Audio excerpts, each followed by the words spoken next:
Oh my God, Anita.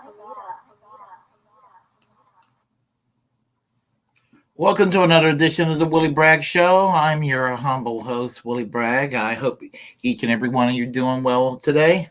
There's a lot going on, but there's a whole lot of what, if I'm not talking about socialism and all the good things that can happen once we reach to that level.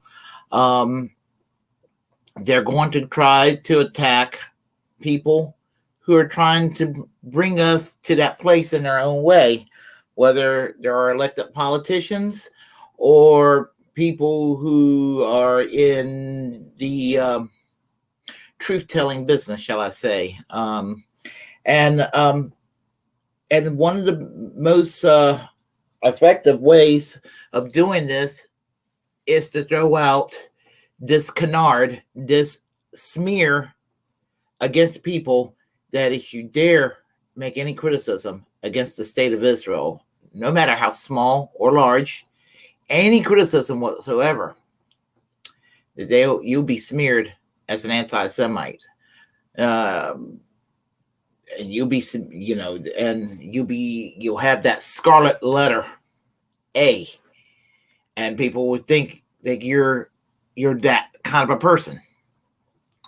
And it's happened to two people this past week. Congresswoman Rashida Tlaib of Michigan. Rashida Tlaib is she's a congresswoman from I don't remember the district, but she represents Detroit. It was John Conyers' former seat in Congress. I believe it was his seat. So give me a second here. And she's one of the members of the squad. She's Palestinian. And she's not allowed to visit Israel, to visit her grandparents, I believe her grandparents, who lives in Israel. because the previous Netanyahu government basically forbid her and the other 3 members of the original squad from visiting the country. Banned them completely. And here's the thing: she's been getting criticism for her criticism against the Israeli state. No matter where you stand on the country, whether you support the country or you're opposed to the country, understand where she's coming from. She is Palestinian, as you know. And, they are discriminated against. They're not treated very well by the Israeli government. Now, saying that doesn't make you an anti-Semite. And this is my advice to people of goodwill on the left when this thorny subject comes up. Because any criticism one makes against Israel will get smeared as an anti-Semite when we're not. In fact, I can guarantee you, virtually everyone on the left, I'm sure there are outliers and negative exceptions, but most people on the left who are very highly critical of Israel are not anti-Semitic. In fact, they're the opposite of anti-Semitic. Many of them are Jewish themselves. Noam Chomsky, for example, is a critic of Israeli aggression against the Palestinian people. Bernie Sanders is a critic against the aggression against the Palestinian people. Rabbi Mike Lerner of the Tikkun magazine, I don't know if he's still the editor of that magazine, even though he is himself a Zionist, he is a left. He has a left-wing view of that issue, and he's highly critical of the Israeli government against the persecution of the Palestinian people.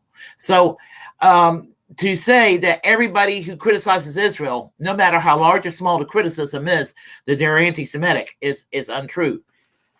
And how in the hell is Rashida Tlaib anti-Semitic? She supported Bernie Sanders for president in 2020 and presumably in 2016 as well. And last time I heard, Bernie Sanders is Jewish. So, I mean, and not only that, Bernie Sanders is Jewish, and he lived in a kibbutz in the late 1960s for I think maybe about a year or so. I think it was about a year after he graduated college. So, and that's another story in itself and everything. But the point I'm trying to make is Rashida Tlaib is not anti-Semitic, and there are criticisms I do have about Rashida Tlaib, but her statement about Israel is not one of them. Now, we can go into her position. I'm not pursuing things like forced to vote on Medicare for all. That I would have a problem with. But as I said, being if you're Palestinian or somebody who is Palestinian, you have to understand where they're coming from. Now, I am of the mind that if you're, if Israel needs to treat the Palestinians better. Now, having that said, Israel treats the LGBTQ community a hell of a lot better than the rest of the Middle East. And if criticizing Israel's treatment of Palestinians makes you anti-Semitic, would criticizing Saudi Arabia's treatment against the population inside Saudi Arabia, the way that they do the human right abuse or the genocide being committed in Yemen by the Saudi Arabian government, would that make you anti-Muslim? Would that make you an Islamophobe? You see where I'm going with this? So that's why I want, and I want to also put it this way. And this is where I think people need to realize that all countries, every country, I am not a cultural relativist. Every country that has ever existed in humanity, every country that has ever existed, every country, countries that are bad to this day, countries that are benevolent and benign all around the world, have all done terrible things to their people and to other people. It's part of the history. Everybody's human, and humans do cruel things to other humans. I'll give you an example where I stand on Great Britain. I love Great Britain. I love Great Britain because they have the National Health Service. I love Great Britain. They produce great music. They produce wonderful television programs, everything. British Empire did fucked up things in the name of colonialism. And they were wrong for that. We go to the recent history. Margaret Thatcher, worst prime minister they ever had until this Karen named Liz Truss became the prime minister recently. She might actually be worse than Margaret Thatcher. We'll wait and see. Does that make me anti-British? Anybody who knows me, anybody who's been in my place, they've seen my Union Jack in the living room side by side with the flag of Ireland. So, absolutely not. And to prove that, it's ridiculous. It's ridiculous. And now, Katie Halper. And if those who are familiar with Katie Halper, they remember her from, co-hosting Useful Idiots with Mike Taibbi.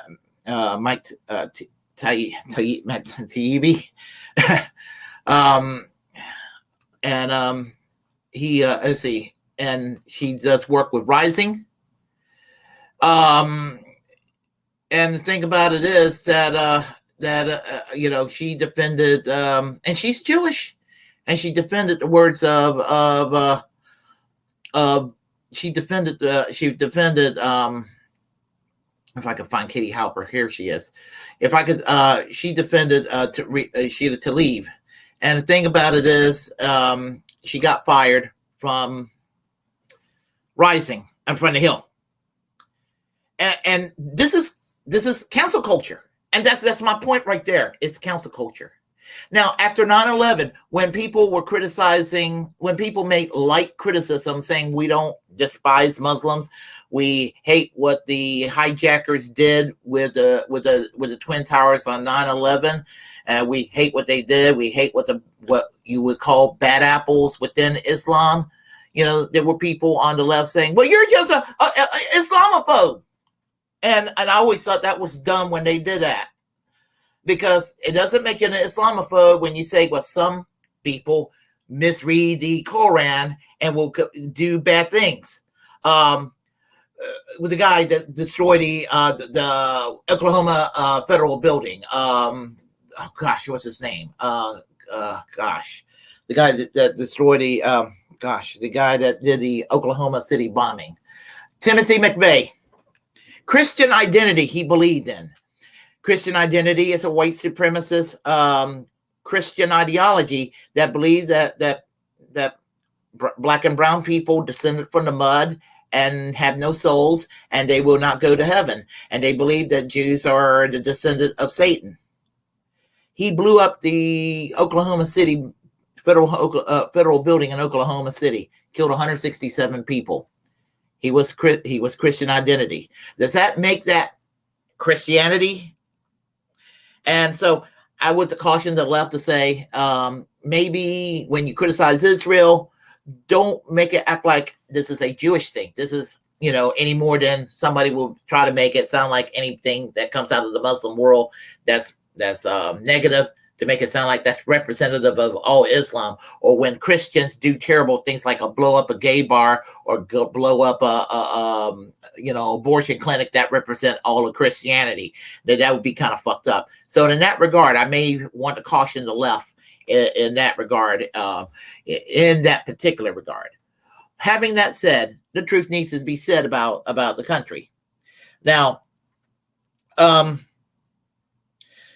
about it is that some people who call Katie Halper an anti-Semite or Rashida Tlaib an anti-Semite are quick to basically, they'll dismiss Pat Buchanan, for example. If you don't remember Pat Buchanan, for some of y'all that's too young, Pat Buchanan was I guess he's retired because he's not I don't really see Pat Buchanan around that much these days.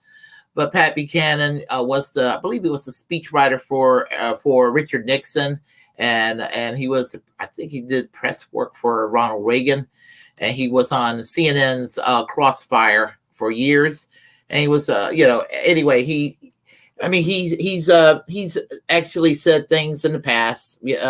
He claimed that the Gulf War was being orchestrated by people with the name of Henry Kissinger and people with the name of Steven Solars, and they're drumming up a war in the Middle East. He basically was kind of an anti-Semitic trope. He said that on the McLaughlin Group in 1990.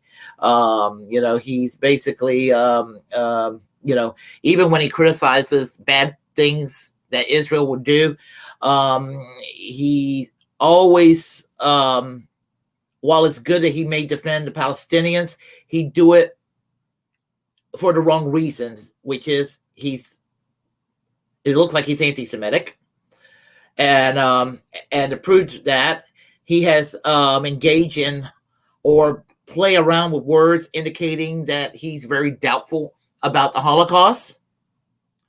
And so, do I think that Pat Buchanan is an anti-Semite? Absolutely. And so there is that.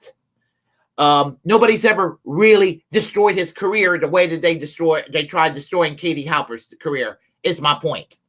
That's my point right there. Nobody just tried to destroy his career.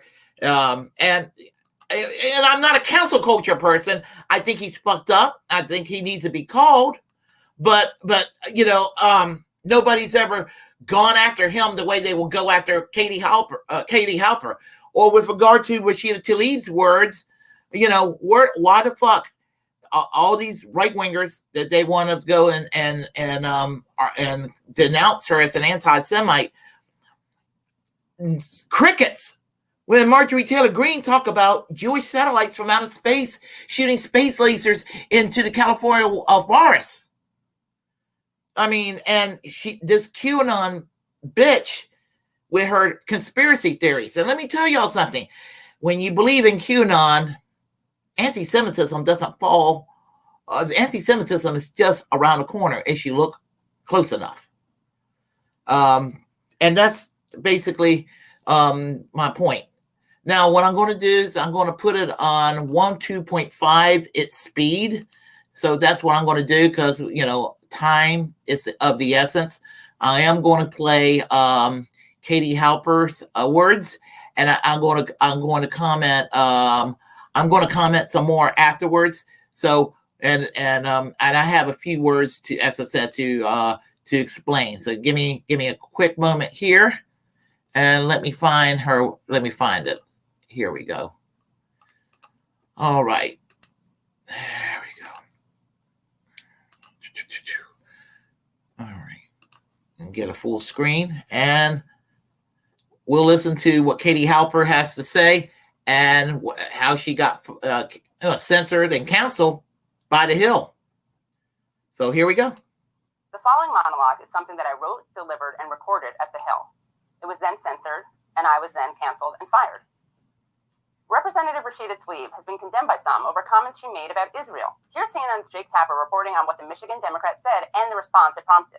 Democratic Congresswoman Rashida Tlaib of Michigan facing criticism today from what several of her Jewish colleagues have deemed anti-Semitic comments. Here's what Tlaib, the first Palestinian-American woman to serve in Congress, said at a virtual event yesterday.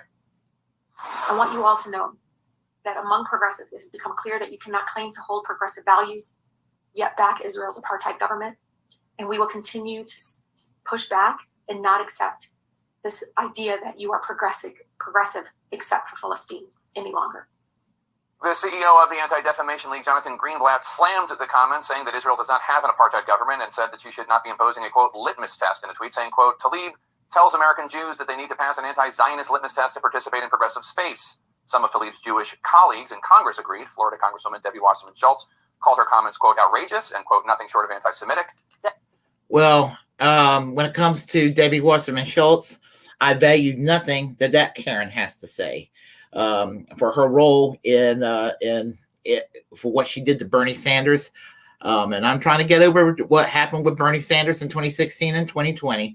But I value nothing that comes out of the mouth of Debbie Wasserman Schultz. Debbie Wasserman Schultz is right. It is outrageous. It's outrageous that Rashida Tlaib is getting attacked. Tlaib is merely stating that Israel is an apartheid state and that people who claim to have progressive values cannot support an apartheid state. No matter how loose a definition of progressive we use, it certainly excludes supporting a racist apartheid system. What's outrageous is attacking Tlaib for pointing out that progressive except for Palestine is an intrinsically contradictory position. What's also outrageous is that the Anti-Defamation League's Jonathan Greenblatt would claim that Israel is not an apartheid government. What's outrageous is that Jake Tapper would accept Greenblatt's judgment as the truth and not propaganda that needed to be pushed back against. I understand that Greenblatt and perhaps Tapper feel like Israel is not an apartheid state, but unfortunately for them, apartheid isn't about your feelings. It's about facts. In 1973, the UN defined the crime of apartheid as any inhuman acts committed for the purpose of establishing and maintaining domination by one racial group of persons over any other racial group of persons and systematically oppressing them. In 1998, the Rome Statute of the International Criminal Court defined apartheid as inhumane acts of a character that are committed in the context of an institutionalized regime of systematic oppression and domination by one racial group over any other racial group or groups and committed with the intention of maintaining that regime. These inhuman acts include, among others, infliction upon the members of a racial group or groups of serious bodily or mental harm by the infringement of their freedom or dignity, or by subjecting them to torture or to cruel, inhuman, or degrading treatment or punishment, by arbitrary arrest and illegal imprisonment of the members of a racial group or groups, any legislative measures and other measures calculated to prevent a racial group or groups from participation in the political, social, economic, and cultural life of the country, and the deliberate creation of conditions preventing the full development of such a group or groups. In particular, by denying to members of a racial group or groups basic human rights and freedoms, including the right to leave and to return to their country, the right to a nationality, the right to freedom of movement and residence, the right to freedom of opinion and expression, and the right to freedom of peaceful assembly and association. I'd encourage Jake Tapper to look this up sometime. Here are just a few examples of Israel's apartheid policies. The Law of Return of 1950 allows any Jew, which means anyone with one Jewish grandparent, the right to return to Israel, the right to move to Israel and automatically become citizens of Israel. It gives their spouses that right too, even if they're not Jewish, though if they're Palestinian, that's another issue entirely. Palestinians, of course, lack that right. The Israeli Citizenship Law of 1952 deprived Palestinian refugees and their descendants of legal status, the right to return, and all other rights in their homeland. It also defined Palestinians present in Israel as Israeli citizens without a nationality and group rights. These laws together obviously fit into the International Criminal Court's apartheid criteria. More recently, the nation-state law established that the fulfillment of the right of national self-determination in the state of Israel is unique to the Jewish people. It demoted Arabic from an official language to a language with special status. It also stipulated the state views Jewish settlement as a national value and will labor to encourage and promote its establishment and development. These are just some of the reasons that human rights organizations have declared Israel an apartheid state. Al-Haq, Al-Mezin Center for Human Rights, Adalah, the Legal Center for Arab Minority Rights in Israel, Adamir, Prisoner Support and Human Rights Association, Human Rights Watch, and Amnesty International have all documented Israeli apartheid policies. Israel's own human rights organization, B'Tselem, has declared the Israeli regime enacts an apartheid regime. B'Tselem divides the way Israeli apartheid works into 4 areas. Land. Israel works to Judaize the entire area, treating land as a resource chiefly meant to benefit the Jewish population. Since 1948, Israel has taken over 90% of the land within the Green Line and built hundreds of communities for the Jewish population. Citizenship. Jews living anywhere in the world, their children and grandchildren, and their spouses are entitled to Israeli citizenship. In contrast, Palestinians cannot immigrate to Israeli-controlled areas, even if they, their parents, or their grandparents were born and lived there. Israel makes it difficult for Palestinians who live in one of the units it controls to obtain status in another, and has enacted legislation that prohibits granting Palestinians who marry Israelis status within the Green Line. Freedom of movement. Israeli citizens enjoy freedom of movement in the entire area controlled by Israel and may enter and leave the country freely. Palestinian subjects, on the other hand, require a special Israeli-issued permit to travel between the units and sometimes inside them, and exit abroad also requires Israeli approval. Political participation. Palestinian citizens of Israel may vote and run for office, but leading politicians consistently undermine the legitimacy of Palestinian political representatives. The roughly 5 million Palestinians who live in the occupied territories, including East Jerusalem, cannot participate in the political system that governs their lives and determines their future. I was born in New York City. My great-grandparents and the family before them were from Eastern Europe. I could move to Israel today, buy a house, get a job, travel around with no problem. So could Jake Tapper and Jonathan Greenblatt. But a Palestinian like Rashida Tlaib can't even visit her family home in what is now Israel. This demographic tension is recognized by Israeli officials and politicians who have described their own country as an apartheid state. Former Attorney General Michael Ben-Yair wrote in 2002, "We established an apartheid regime in the occupied territories immediately following their capture. That oppressive regime exists to this day." Zahava Galon, former chair of Israel's Meretz party, said in 2006, Israel was relegated to the level of an apartheid state. In 2007, about Meretz. Meretz is a labor Zionist party that is pro-peace. I would urge people who live in Israel to vote for that party, because they are pro-Palestinian and they want Israel to survive, but they also want the Palestinians to have equality. And it comes out of the socialist traditions that the country was founded on, that unfortunately been withered away since the late 70s, and went on high speed under Israel's worst prime minister, Benjamin Netanyahu, in the last decade. The damage he's done, not only against the Palestinian people, even the Israeli people, with how he governed the country. And I will tell you, why he's a war criminal outside of the Israeli-Palestinian conflict in a few moments. 2006, Israel was relegated to the level of an apartheid state. In 2007, Israel's former education minister, Shulamit Aloni, wrote, "The state of Israel practices its own quite violent form of apartheid with the native Palestinian population." In 2008, former Environment Minister Yossi Sarid said, "What acts like apartheid, is run like apartheid, and harasses like apartheid is not a duck, it is apartheid." In 2015, former Mossad chief Meir Dagan said, "President Benjamin Netanyahu's policies are leading to either a binational state or an apartheid state." Even Israel's prime ministers have used the A word. In a recently published 1976 interview, assassinated Israeli Prime Minister Yitzhak Rabin said, "If we don't want to get to apartheid, I don't think it's possible to contain over the long term 1.5 million more Arabs inside a Jewish state." Prime Minister Yitzhak Rabin was assassinated in 1995 by a right-wing activist who was opposed to the peace process, and there was progress being made between the Israelis and the Palestinians in the 1992 the Oslo Accord that was starting at the time, and he was assassinated, and Benjamin Netanyahu ended up taking over for several months, and then the government went back to the left, and then it went to Ariel Sharon, and then from Ariel Sharon it went to a centrist government. Then it went to Benjamin Netanyahu governing the country. And but anyway, the point I'm trying to make is that Yitzhak Rabin was one of their better leaders, assassinated by a racist right-wing zealot who does not want any peace. And I just thought I'll let you know about that. In 2007, yet another prime minister, Ehud Olmert, warned, "If the day comes when the two-state solution collapses and we face a South African-style struggle for equal voting rights, then as soon as that happens, the state of Israel is finished." Prime Minister Ehud Barak said in 2010, "As long as in this territory west of the Jordan River, there is only one political entity called Israel, it is going to be either non-Jewish or non-democratic. If this block of millions of Palestinians cannot vote, that will be an apartheid state." But there is no other standard more universally respected in defining apartheid, not the UN, not the International Criminal Courts, not human rights organizations, not Israeli prime ministers, than the people of South Africa who lived under the system of apartheid. After all, apartheid is an Afrikaans word. It means apartness. It was the official policy in South Africa from 1948 to 1994, allowing white South Africans in the minority to rule over and discriminate against the vast majority of black South Africans. The definitions from the United Nations and the International Criminal Court come out of their experiences. In 1997, Nelson Mandela said, "The UN took a strong stand against apartheid, and over the years, an international consensus was built, which helped to bring an end to this iniquitous system. But we know too well that our freedom is incomplete without the freedom of the Palestinians." In 2013, Desmond Tutu recalled being struck by the similarities between what he experienced in apartheid South Africa and what he observed in Israel. "I visited the occupied Palestinian territories and have witnessed the humiliation of Palestinians at Israeli military checkpoints, the inhumanity that won't let ambulances reach the injured, farmers tend their land, or children attend school. This treatment is familiar to me and the many black South Africans who were corralled and harassed by the security forces of the apartheid government." Listen to South Africa's Minister for International Relations, Naledi Pandor, addressing the United States General Assembly just last week.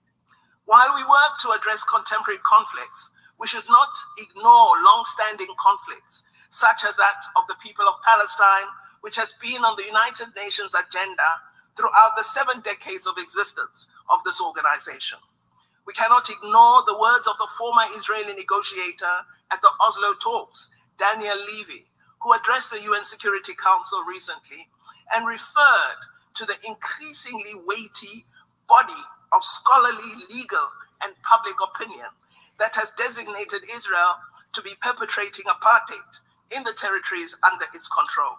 To my fellow Jews, to my friends in the Democratic Party who want to support Israel and think of themselves as progressive, it's important to look at what Israeli law today does, what the lived experiences of Palestinians today means as defined under international law, and what our friends from South Africa have long pointed out.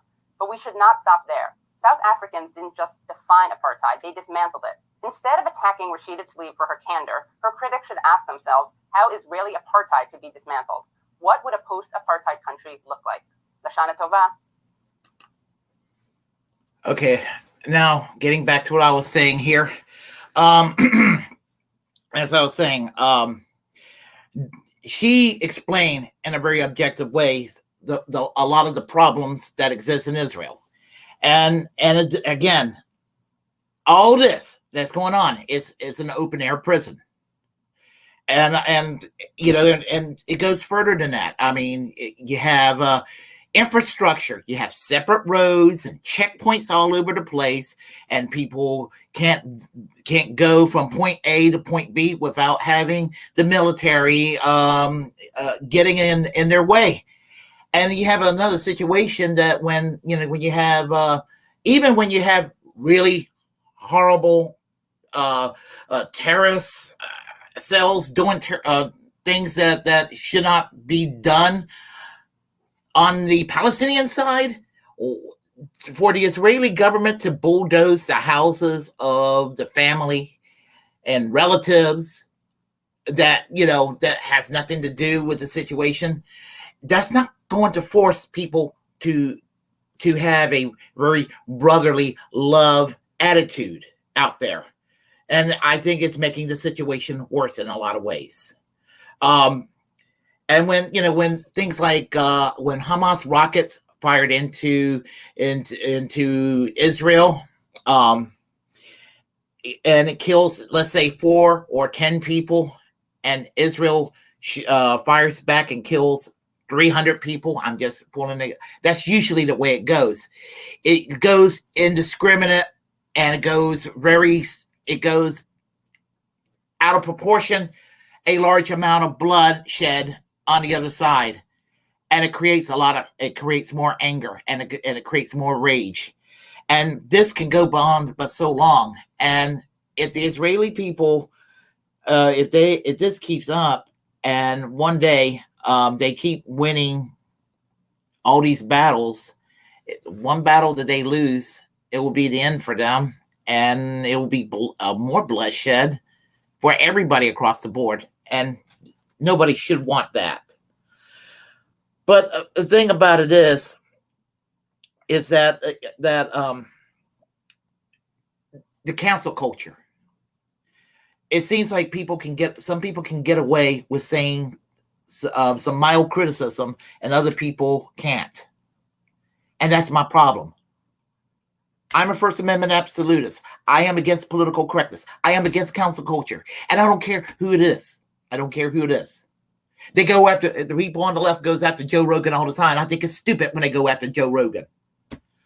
I don't like Alex Jones, but when they pulled the plug on Alex Jones back in 2018, I thought that was counterproductive and stupid too. And even though now I think that Bill Maher is a piece of shit today, I thought it was wrong when he made his comments about the 9/11 attackers. He said they were brave. I know what context he meant by it. He had his program taken off the air. It's the cancel culture,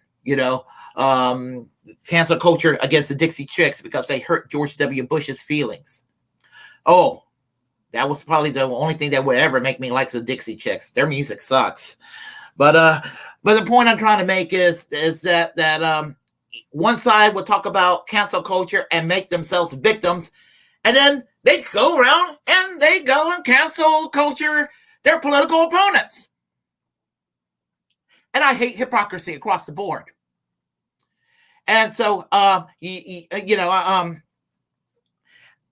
stand with Rashida Tlaib, and I stand with Katie Halper. And I stand with them on free speech grounds. What they did to Abby Martin.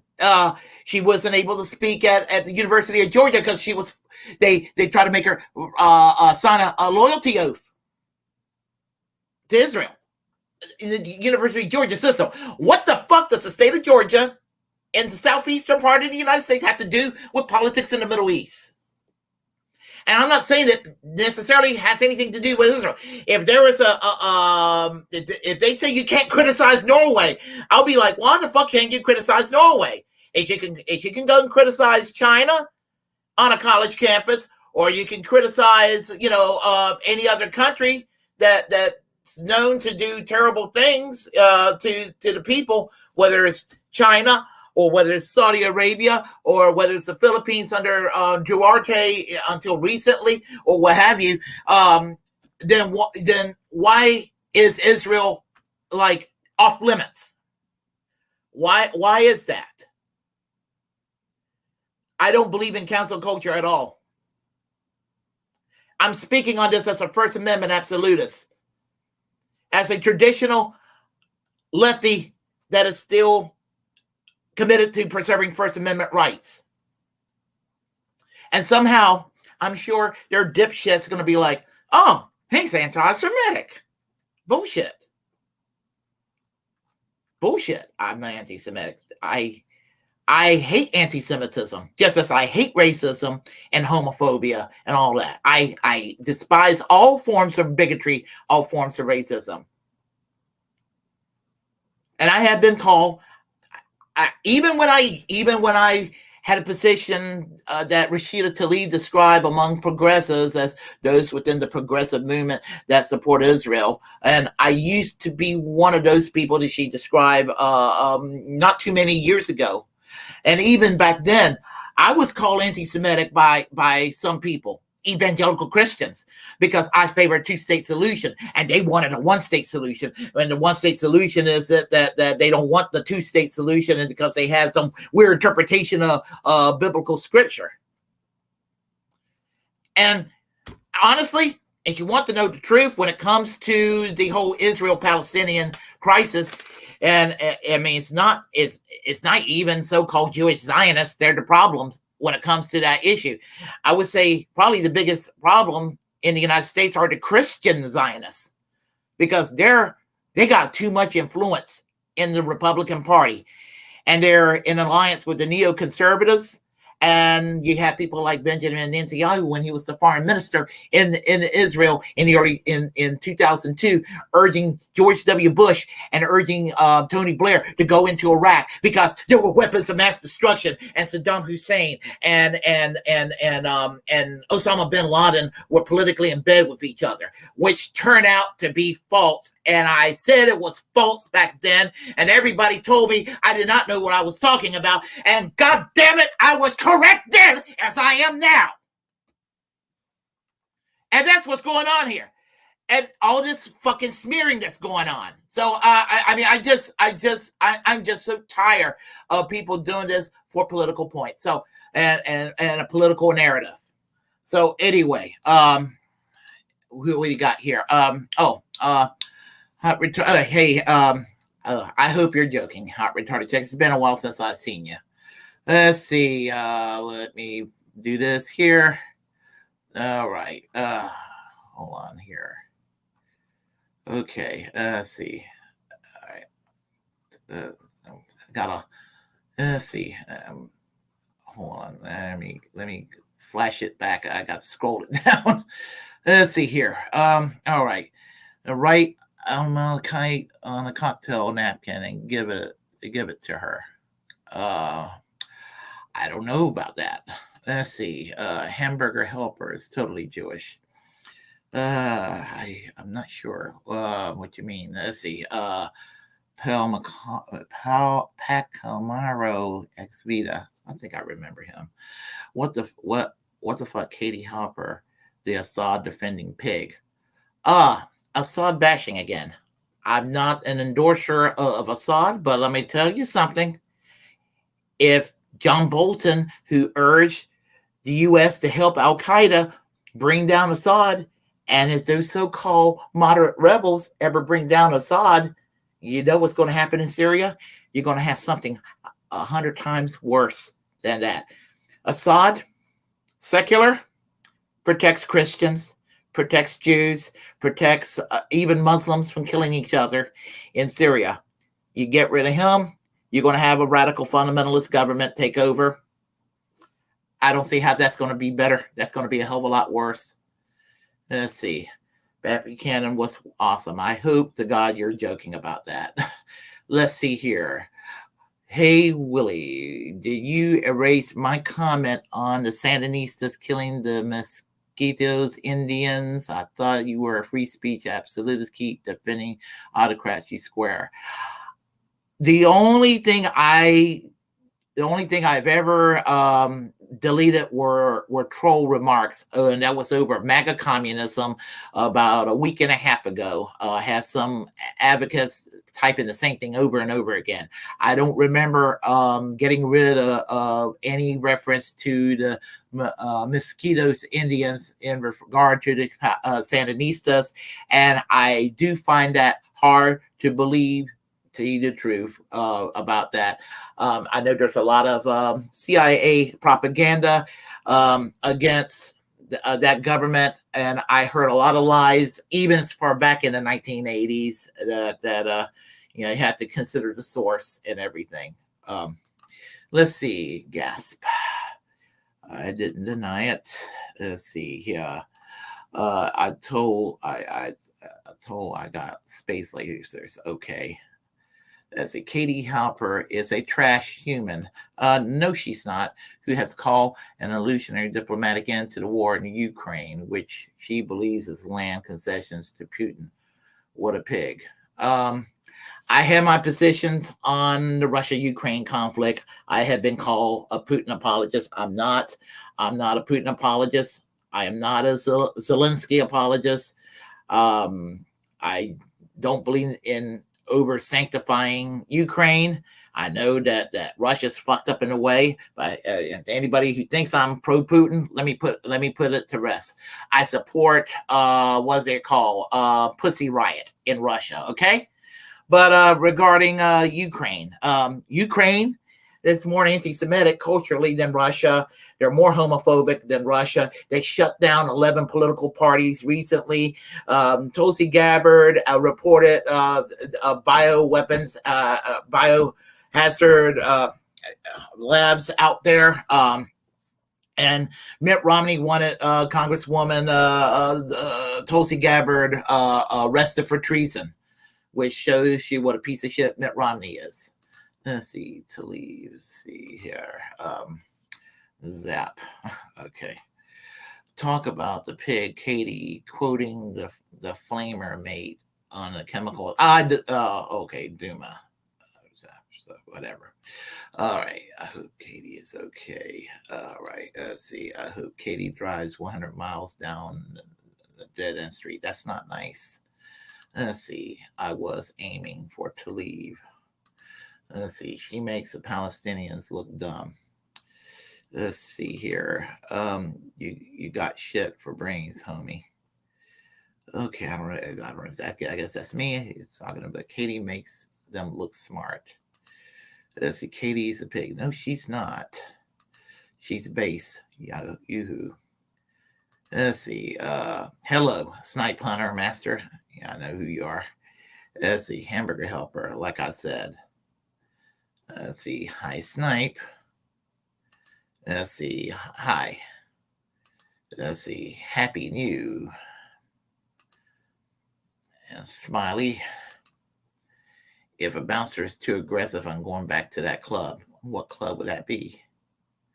Let's see. I love the Dixie Chicks. Well, I actually started to like them a hell of a lot better when all the modern day toxic and MAGA, those are the never Trumpers who loves Trump, that are like the most toxic part of any Republican coalition.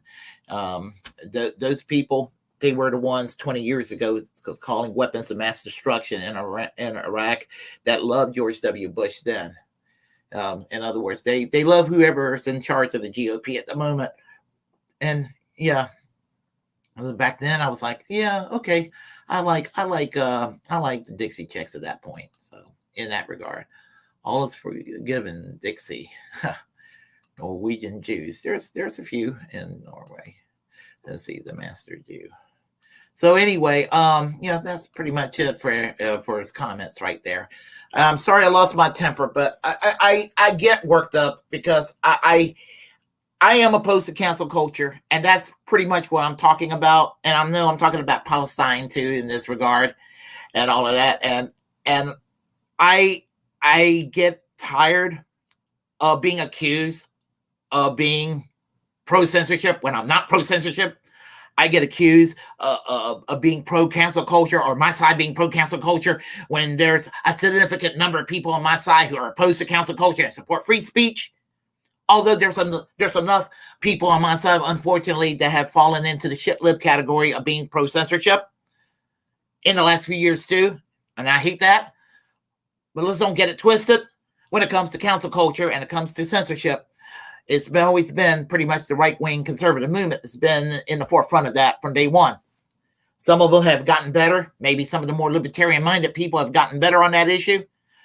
But with regard to